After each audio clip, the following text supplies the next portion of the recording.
What's up, Hornline? It's Patty. We've got about 10 days until move-ins. I'm getting pretty excited, and I hope you guys are too.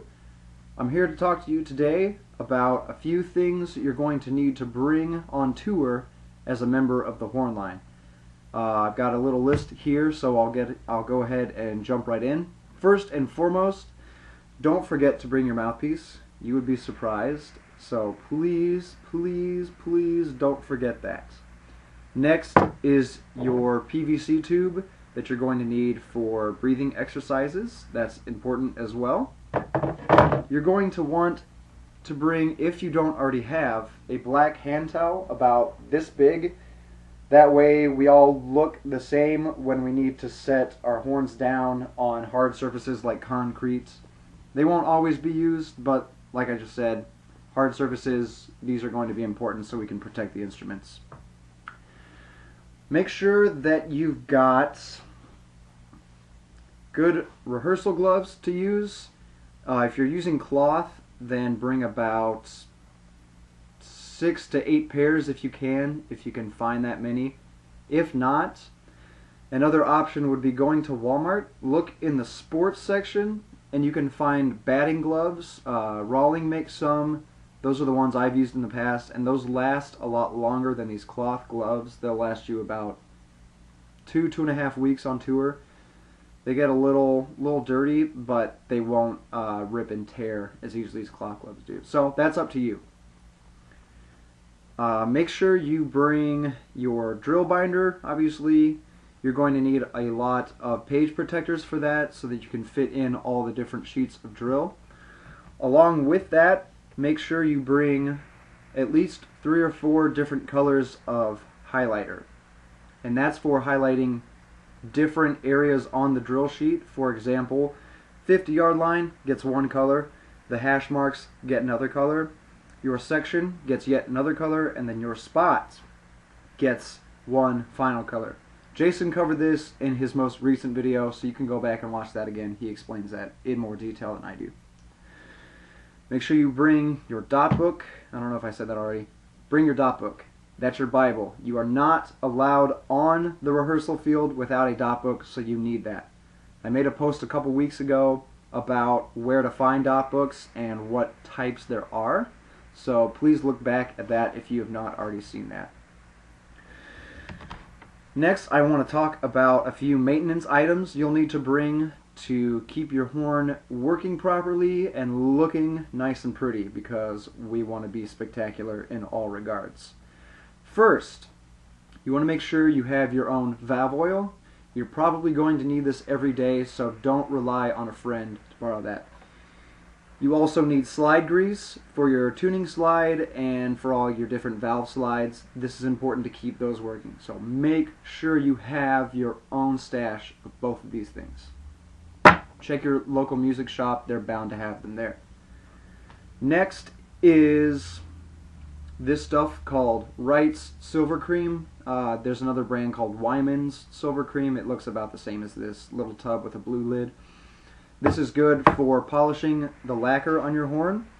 This won't be something we use every day because many repeated uses will bring off a layer of lacquer.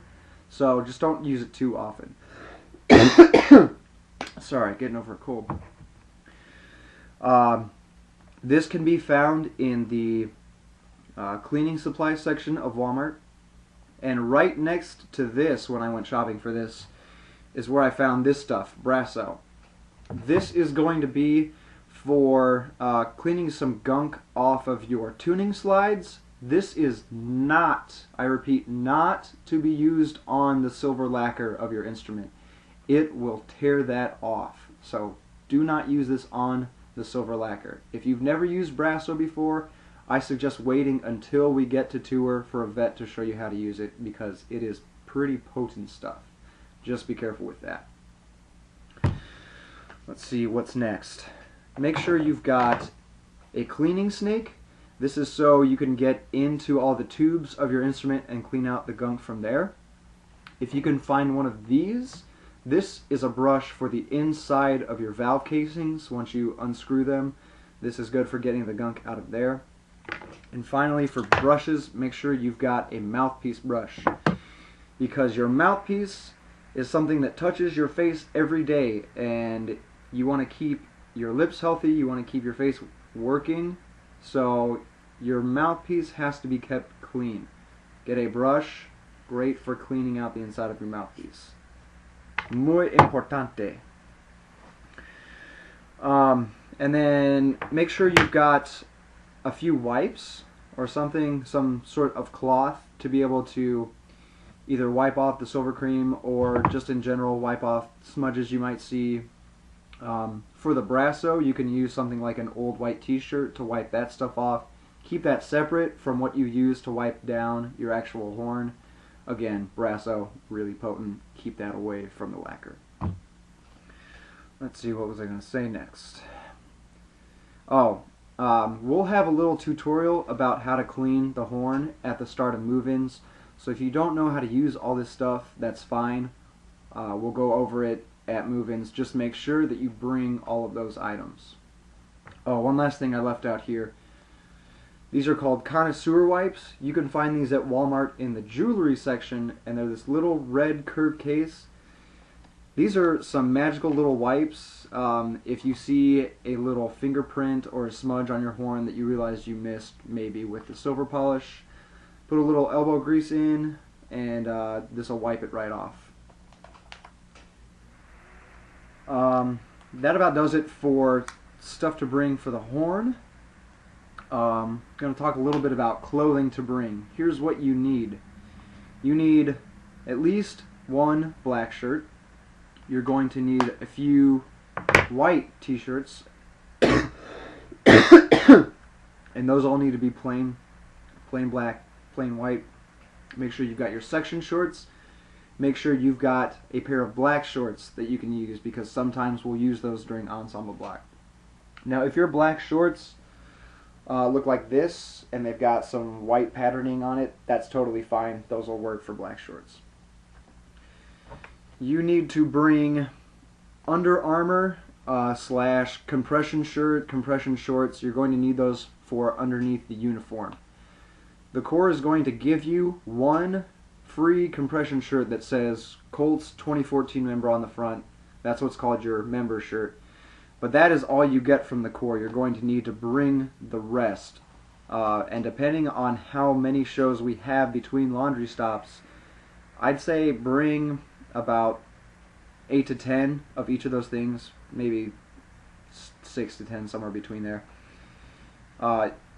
Compression shirts and shorts are really easy to wash with soap and water in the sink if you really can't wait for laundry day. And us vets know they get really smelly really fast, so that's a really good idea to just wash them on your own. You're going to need black socks for underneath the uniform. Make sure you get the long black socks, none of that short stuff. Alright, we don't want to see your skin showing through when your pant leg lifts up. So, long black socks for that. And now, as far as other clothes in general for rehearsal, bring a lot of socks.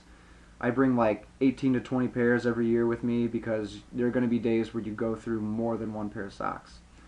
Bring about 2 weeks worth of everything else, underwear, shirts. I usually bring 8 to 10 shirts. Shorts, about 6 to 8 pairs for me, including my section shorts and my black shorts.